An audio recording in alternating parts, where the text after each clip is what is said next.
Shalom. So this is day 100, October 100th, 100 days.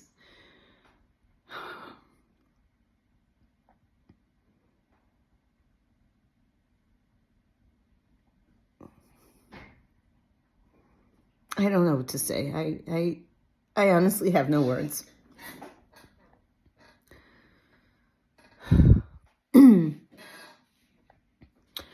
I had been to Safra Square in Jerusalem Thursday of last week, and I saw the signs that they're doing a ceremony, some sort of gathering regarding the situation, the hostages of ours who are still being held by these depraved creatures whom many in the world are praising for their actions, stating that Israel deserved it.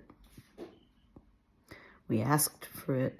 We created this situation. And it's supposed to commence today at 11 o'clock in the morning. Right now it is 12:03. So yeah, I planned to be there. And a strange thing happened. So I could not sleep last night. Just couldn't. Tried to go to sleep at a reasonable hour. I felt very unsettled. About 6 o'clock, I probably fell asleep. So I woke up at 11:30. Just like, never. I don't even understand how people can wake up that late, honestly. I'm usually up at the crack of dawn. So, I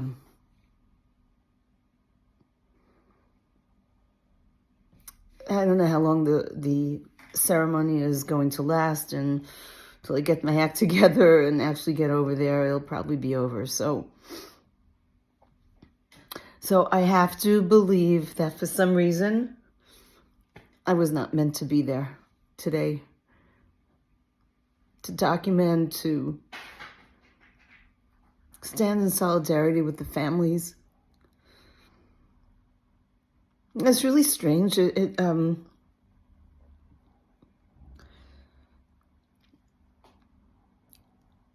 I'm sure this is inaccurate, but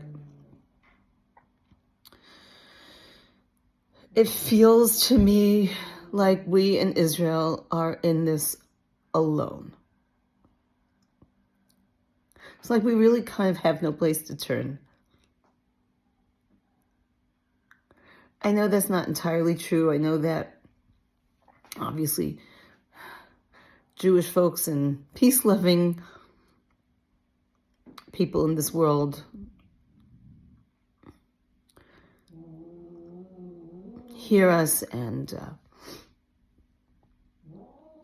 sympathize, and especially those with family in Israel and certainly children who are maybe even lone soldiers. I know that people are very close to this.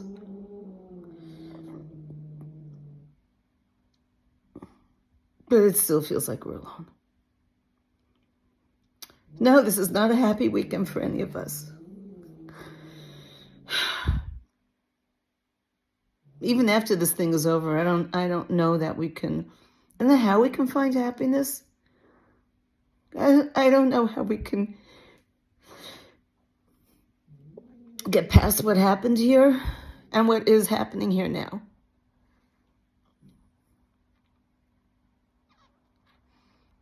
Our hearts are so heavy.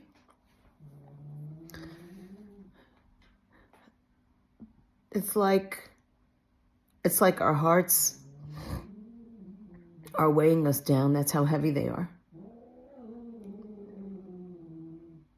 It just came out with new footage filmed by the good old Hamas terrorists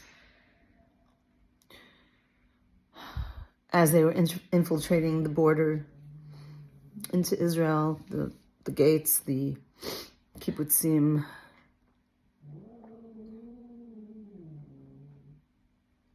the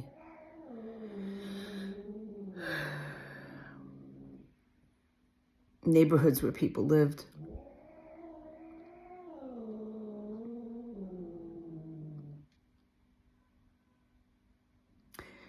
It's really hard to watch.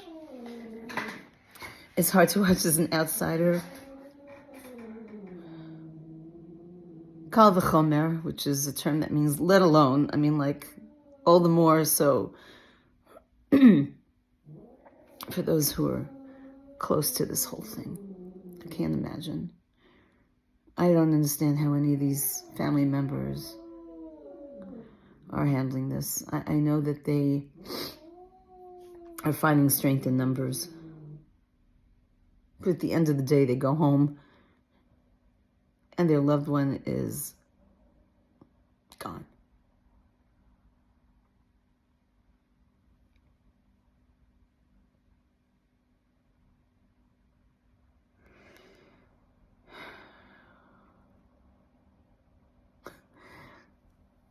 I just can't believe that there's such a thing as negotiation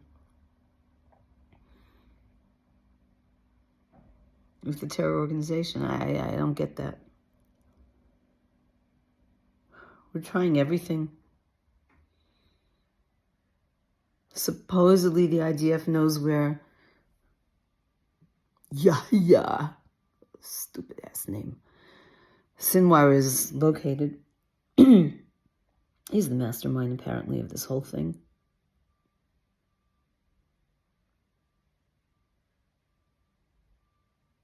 Fun fact for those who don't know.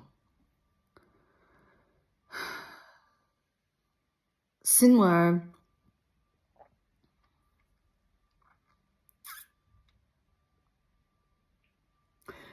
was a prisoner in Israel.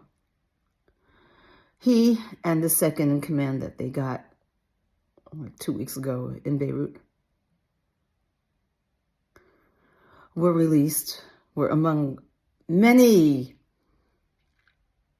terrorists released in the Gilad Shalit deal.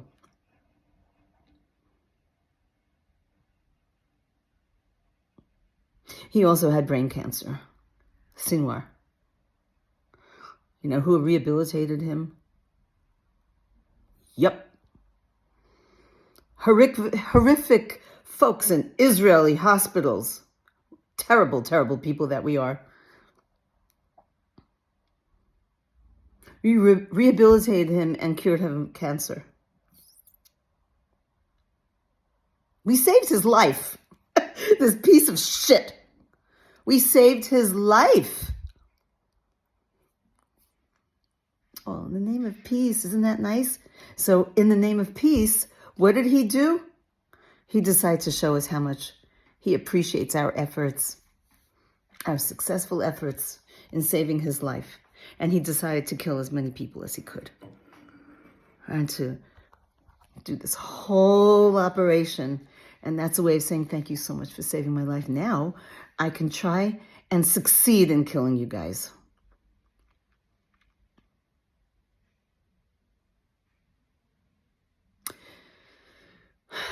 So according to reports, who knows if it's true or not? Who knows if the hostages are alive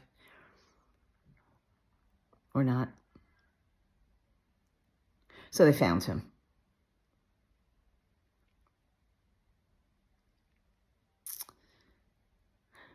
But they can't touch him. You know why they can't touch him? Oh, because he surrounded himself, supposedly, with live hostages. So I guess maybe they are alive. Who knows what's true and what's not true anymore. But now we are the human shields.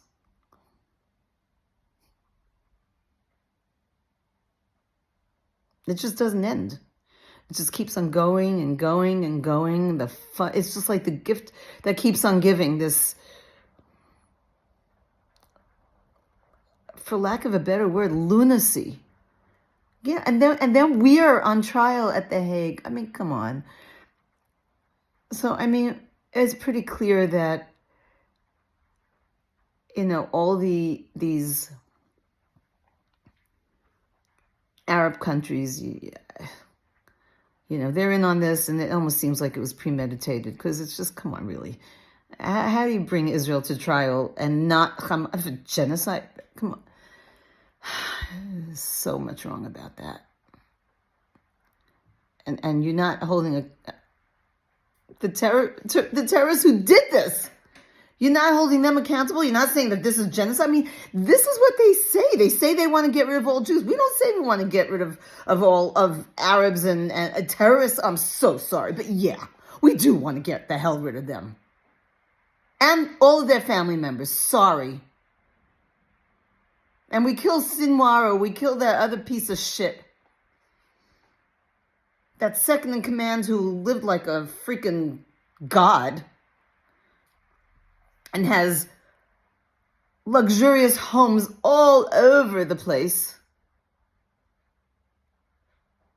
You kill him, big deal. He's got like a whole tribe at this point. These beings, they're like roaches, they're like weeds.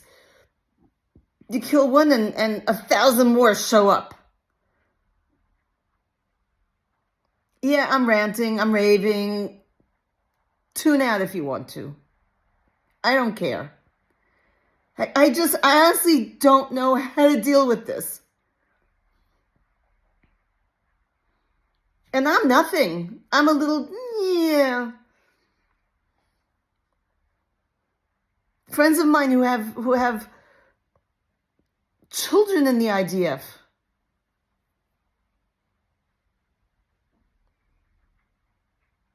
I know someone who has 5 boys fighting now. Honestly, I don't think that should even be allowed. After 9/11, when companies historically companies, especially American companies, would send their people on, I don't know if it was a retreat, a convention, a conference, something. And they would all go together. After 9/11, that changed. After 9/11, companies, if they wanted to send their employees somewhere, they did it in small groups. So that if, God forbid, something should happen, they don't lose all their employees, only some. But that's the reality of this craziness. So in the same light, I just don't understand how the IDF even allows even more than one representative of each family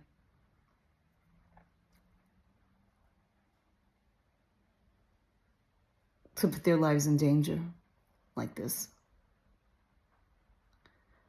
I can't imagine.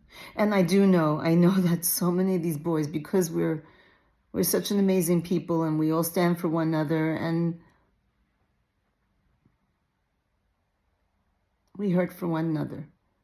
So I know that so many of these boys and men volunteer to do this. They don't have to, and they want to. I still think it shouldn't even be allowed.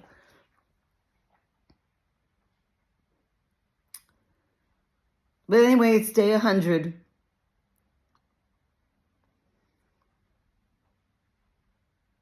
As I've said before,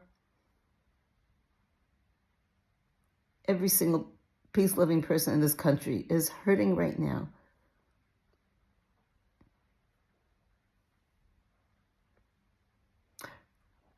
We may try to put a Band-Aid on it on occasion and, I don't know, go to a bar, sing.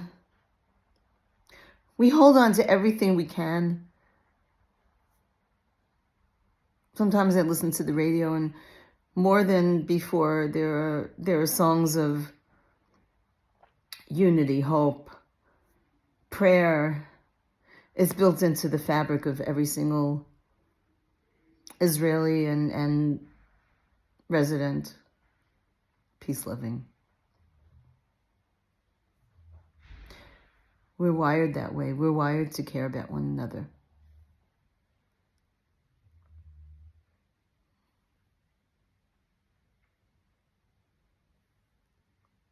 And if my foot were not in such bad condition where I have to wear this godforsaken boot, which is heavy in itself, until I can get an MRI, which they scheduled that for September.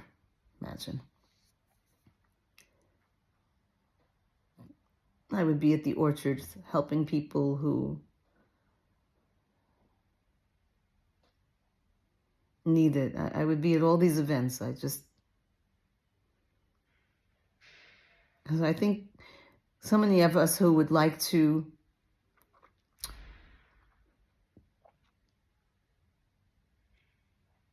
help any way we can, and for whatever reason, whether we have jobs that don't allow us to take time off, or we have limitations that don't allow us to do this. I think we feel really helpless.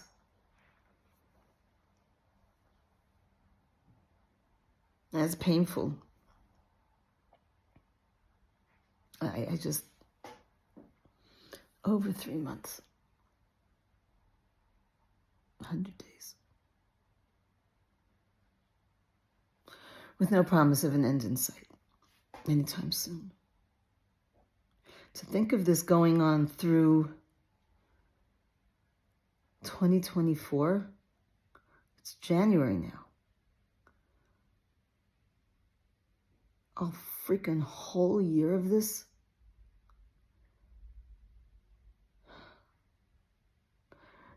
It's exhausting. It's emotionally exhausting.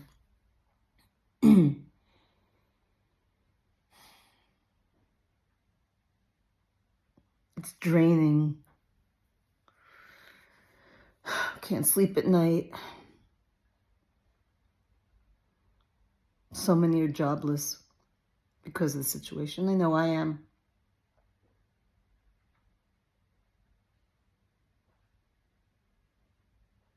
It's affected every single person here. Everyone. No one's immune. No one's immune to feeling something.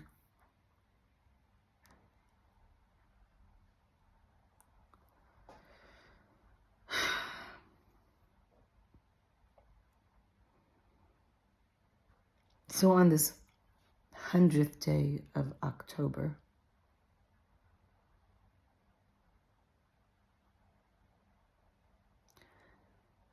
I pray for some sort of miracle.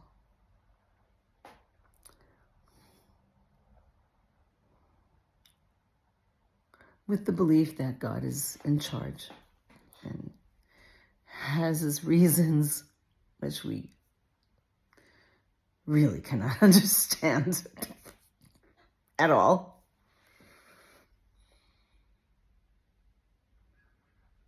We're all hoping and praying that God shows us all some mercy. There have been so many miraculous stories, like it could only be God who stepped in and prevented so many horrible things, more, you can imagine more horrible things from happening.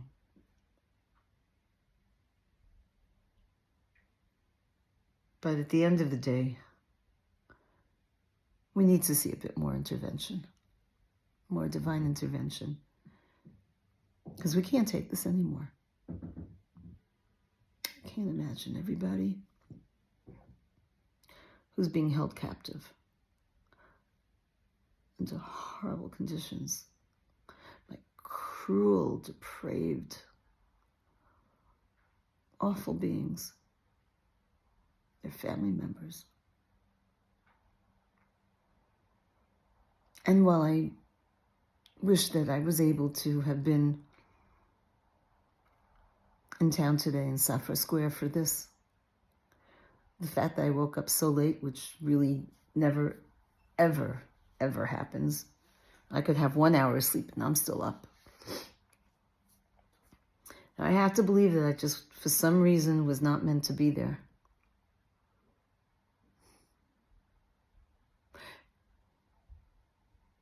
I just really hope that we don't reach another milestone in this mess, like, God forbid, 200 days. Let it not last that long.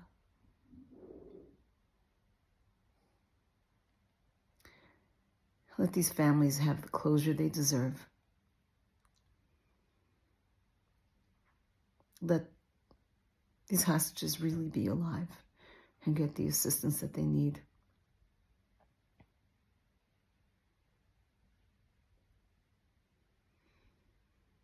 And let there be no more reason to even think that we can reach a deal with the terrorists. Yeah, the latest one is this basic need of bringing medication to those who were abducted. We actually have to ask for this. This is Red Cross, an International Red Cross. Every single one of them, along with the terrorists, should burn in hell.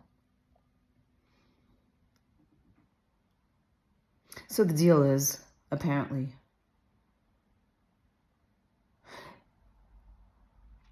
Hamas allows Israel to send medication to the hostages via International Red Cross, which right away there's an issue there. In exchange for Hamas receiving medication for what? They're killing their own people. They don't care about their people. But here's the deal. Here's the catcher. They want to make sure that nothing is traceable because they don't want people to know where the hostages are. Duh.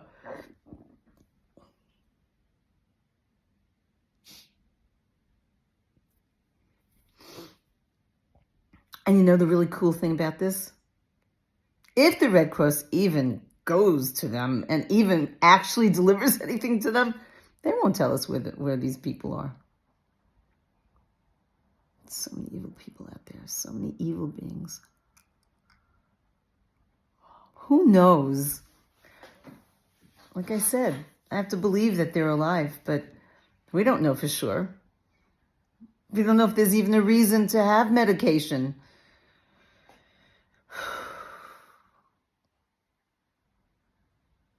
Man, I'm going on and on. Maybe it's a bit of survivor's guilt.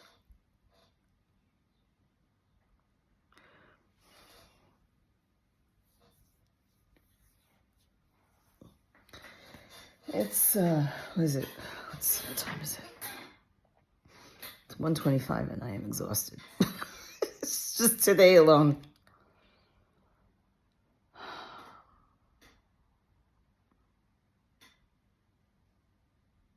We need a miracle. We need a miracle big time.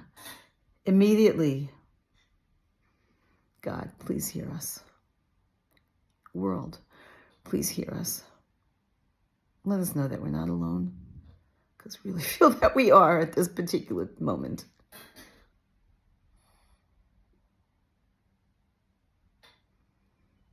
Bring them back. Immediately. Even with them back, I don't know how we move on.